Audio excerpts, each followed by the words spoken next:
Nandito po ako sa isang lugar kung saan guys, napakaganda, para siya guys, Boracay guys. Napakaganda guys. Kaya kahit 2 oras ko itong binike guys, talagang binike ko ito guys. Yan, para lang mapasaya ko po kayo sa akin pong mga reels na ipinapanood sa inyo guys.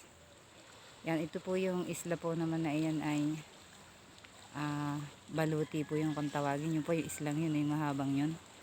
Ito naman po yung beach po nila.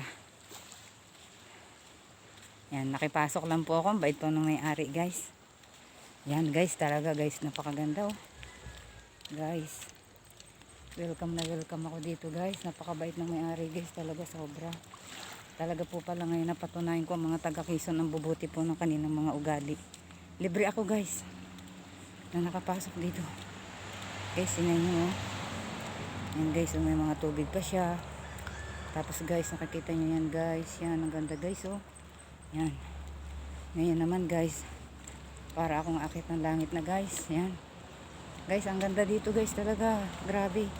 Nakita nyo yan, umaakit na ako ng... Nakita nyo yan guys. Umaakit na ako guys ng hagdanan guys. Tapos, yan guys. Nakikita nyo ito kubo guys. Ganda oh. Pero hindi na ako dyan pupunta guys.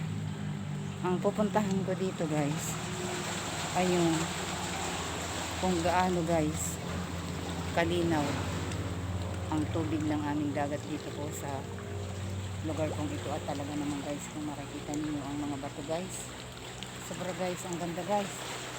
Yan guys, ang mga batong naglalakihan guys. Yan guys, tingnan nyo guys, may lumalabas pasok pa guys na tubig sa kuiba guys. Ayan o, nakikita nyo yan. Yan guys. Tapos dito naman guys, yan guys, ganda ng kubo guys oh. Yan, sarap dyan maupo guys. Hanggang dito guys oh. Sarap talaga dito guys manirahan guys. Grabe. Grabe guys. Sarap dito pala guys manirahan oh. Talaga naman guys. Kung titingnan ninyo guys,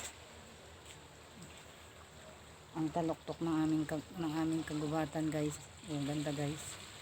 Guys, wait lang guys, may foreigner. Guys, huwag kayong maingay guys. May foreigner guys, ang puti guys, nakita ko eh. Iya tuloy ako guys, uwi na ako guys. Salamat ng marami.